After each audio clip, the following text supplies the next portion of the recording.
આજે આપણે ભણવાના છીએ સિમ્પલ પ્રેઝન્ટ ટેન્સ. સિમ્પલ એટલે સિમ્પલનો મિનિંગ થાય છે સાદો, પ્રેઝન્ટનો મિનિંગ થાય છે વર્તમાન, અને ટેન્સ તો આપણે ભણીએ છીએ એટલે કે એનો મિનિંગ થાય છે સાદો વર્તમાન કાળ. તો એના યુઝ એટલે કે એનો ઉપયોગ આપણે 4 રીતે કરશું. તો પહેલો છે ફોર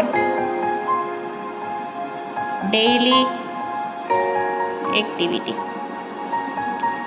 ફોર ડેઇલી એક્ટિવિટી એટલે કે રોજિંદી ક્રિયા માટે, આપણે જે રોજબરોજની ક્રિયા કરીએ છીએ એના માટે ઉપયોગ થાય છે. રોજિંદી ક્રિયા દર્શાવે છે. આપણે જે રોજબરોજની ક્રિયા કરીએ છીએ એના માટે આપણે સાદો વર્તમાન કાળ ઉપયોગ કરીએ છીએ. બીજી for universal truth. For universal truth એટલે કે સનાતન સત્ય દર્શાવવા માટે. જે કોઈ સત્ય સનાતન છે, જેમ કે આપણે સૂરજ છે એ આપણે પૂર્વ દિશામાં જ ઉગે છે, એ આપણું સાચું છે. એવી જ રીતના કોઈ સનાતન એટલે કે યુનિવર્સલ ટ્રુથ હોય એના માટે ઉપયોગ થાય છે. તો કે સનાતન સત્ય દર્શાવવા. For showing principle. For showing principle તો કે જે સિદ્ધાંતો છે, જે રૂલ રેગ્યુલેશન છે, એને દર્શાવવા માટે પણ આપણે સાદો કાળનો ઉપયોગ કરીએ છીએ, સાદો વર્તમાન કાળ. હવે ચોથું છે for showing activity that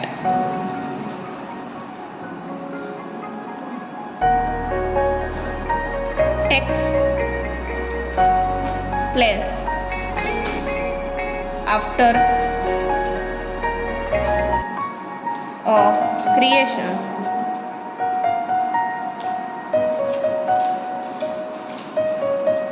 period. એનો મિનિંગ થાય છે કે આપણે ચોક્કસ સમયાંતરે થતી ક્રિયા દર્શાવવા. જે ક્રિયા ચોક્કસ જ છે તે ક્રિયા દર્શાવવા માટે. અને આ 4 આપણા યુઝ છે, એના ઉપયોગો છે. પહેલું છે ફોર ડેઇલી એક્ટિવિટી, રોજિંદી ક્રિયા દર્શાવવા માટે. ફોર યુનિવર્સલ ટ્રુથ, સનાતન સત્ય દર્શાવવા. ફોર શોઈંગ પ્રિન્સિપલ, સિદ્ધાંતો દર્શાવવા. For showing activity that takes place after creation period એટલે કે ચોક્કસ સમયાંતરે થતી ક્રિયા દર્શાવવા. આ એના 4 ઉપયોગો એટલે કે યુઝ હતા. હવે આપણે પહેલી વાક્ય રચના શરૂ કરશું, એ છે પોઝિટિવ.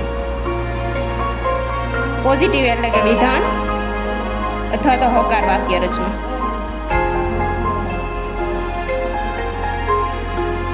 તો એમાં આઈ, વી, યુ, ધે એન્ડ પ્લ્યુરલ.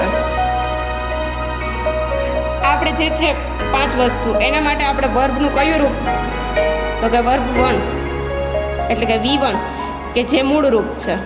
એમાં આઈએનજી, V3, V2 એ કોઈ આપણે યુઝ કરવાના નથી. પછી આપણે જે કોમન વસ્તુ છે ઓબ્જેક્ટનો મિનિંગ થાય છે કર્મ, અને અધર વર્ડ, OW મીન્સ અધર વર્ડ એટલે કે અન્ય શબ્દો. આ હતી આઈ, વી, યુ, ધે અને પ્લ્યુરલ સાથે શું વપરાય છે ને એની. હવે છે હી, શી, ઇટ, સિંગ્યુલર. એની સાથે આપણે વીનું એટલે વર્બનું એસ કે ઈએસ વાળું રૂપ વાપરશું. એસ કે ઈએસ છે એ જેની પાછળ આવે છે, આપણે નાના ધોરણમાં શીખી ગયા છે. એસ કે ઈએસ કોની પાછળ લાગે છે? પછી આપણો જે કોમન છે ઓબ્જેક્ટ એટલે કર્મ, અધર વર્ડ એટલે કે અન્ય શબ્દો. આ આપણી હતી વાક્ય રચના. આપણે એના 2 એક્ઝામ્પલ જોઈશું.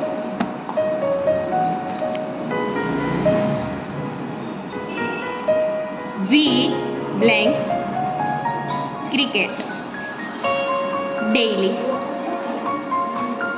આપણે બ્રેકેટમાં આપેલું છે પ્લે.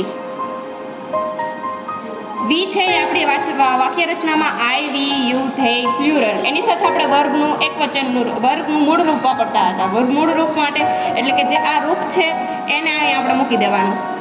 આ બ્લેન્કમાં કંઈ નથી ફેરફાર કરવાનો. જે વર્બ આપણને બ્રેકેટમાં આપેલું છે એમને મૂકી દેવાનું. હવે બીજું છે C. Blank food every day.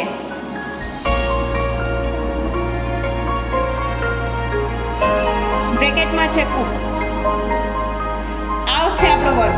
અહીંયા છે શી. શી છે એટલે કે શી, હી, શી એન્ડ ઇટ. એના માટે આપણે જે વી છે એટલે કે વર્બનું es વાળું રૂપ વાપરતા હતા, એટલે કુકની પાછળ s કે es લાગી જાય. અહીંયા કુકની પાછળ આપણે જે પ્રમાણે લાગે એ રૂલ પ્રમાણે આપણે અહીંયા s લાગે છે. અહીંયા ઓ હોય, ડબલ ઓ હોય, એક્સ હોય, એવા જેવા વર્ડ હોય એની પાછળ આપણે es લગાડીએ છીએ. આમાં s લગાડશું. આ આપણે નેગેટિવની સિન્ટેક્સ એટલે વાક્ય રચના જોશું. નેગેટિવ. નેગેટિવ એટલે નકાર.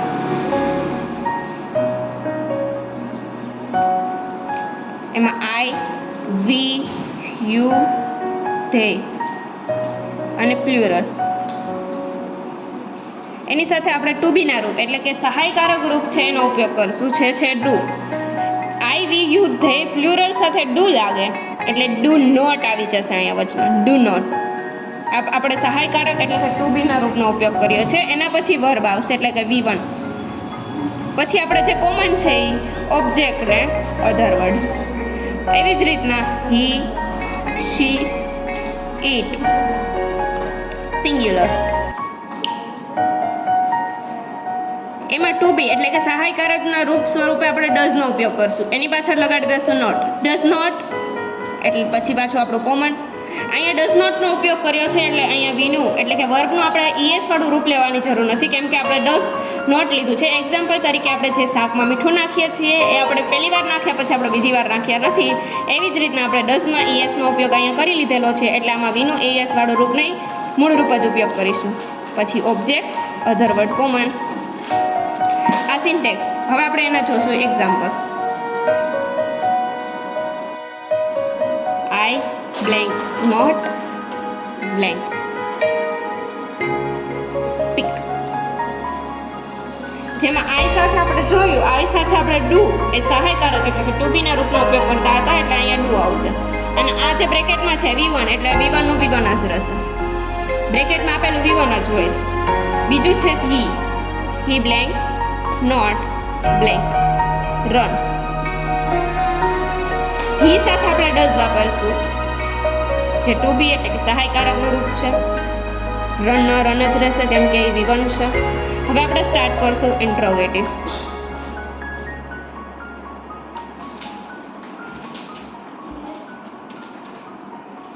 ઇન્ટ્રોગેટિવનો મિનિંગ થાય છે પ્રશ્નાર્થ. ની વાક્ય રચના આપણે જોવાની છે. એમાં પણ આપણે જે સહાયકારક એટલે ટુ બીના રૂપ છે એને આપણે આગળ લઈ આવશું એટલે પહેલો અક્ષર આપણે કેપિટલ હશે. આપણે બોર્ડની એક્ઝામમાં જ્યારે કેપિટલ લેટર ફર્સ્ટ ન કરીએ તેમાં અડધો માર્ક કટ થઈ શકે છે એટલે કેપિટલ કરવો ફરજિયાત છે.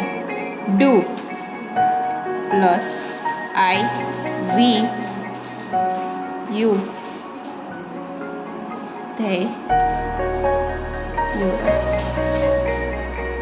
પછી આપણે જેમ હતું એમ જ આગળ આપણે જે છે ટુ બીના રૂપ લઈ લીધું છે એટલે આપણે es વાળું રૂપ લેવાનું નથી. જોકે આમાં તો es વાળું રૂપ નથી પણ બીજી સિન્ટેક્સમાં આપણે લેવાનું નથી. કોમન ઓબ્જેક્ટ, અધર વર્ડ અને આ પણ કમ્પલસરી છે પ્રશ્નાર્થ ચિહ્ન એટલે ક્વેશ્ચન માર્ક. આ નહીં કરો આપણે કોઈ પણ પ્રશ્નાર્થ વાક્યમાં તમે કરશો નહીં તો આપણે અડધો માર્ક ઉડી શકે છે, જેનું ધ્યાન લેવું. હવે બીજું આપણે સિન્ટેક્સ લેવાની છે. એમાં આવશે આપણે ડઝ. આ જે ટુ બીનું રૂપ છે તે જ છે પણ તેને આગળ લીધું છે અને પહેલો લેટર કેપિટલ કર્યો છે.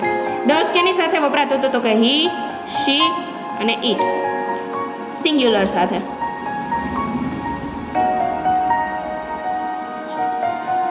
વી1 આમાં આપણે જે હતું એ es લાગી ગયો છે અહીંયા એટલે આપણે અહીંયા વી1 લીધું છે. કોમન ઓબ્જેક્ટ, અધર વર્ડ અને કમ્પલસરી ક્વેશ્ચન માર્ક.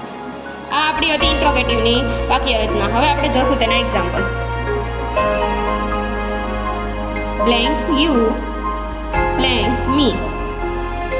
આ બ્રેકેટમાં આવશે નો. અહીંયા યુ છે એટલે આગળ આવશે ડુ જે કેપિટલ લેટર ફર્સ્ટ, યુ પછી આવશે જે છે આપણે વી1 નો. નોમાં કે સાયલેન્ટ હોય છે. અહીંયા આપણે બ્લેન્ક હર, બ્લેન્ક હીર બ્લેન્ક CRY.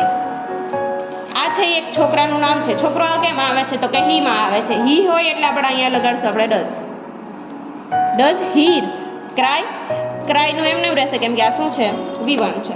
તો આ હતો આપણો simple present tense. Thank you.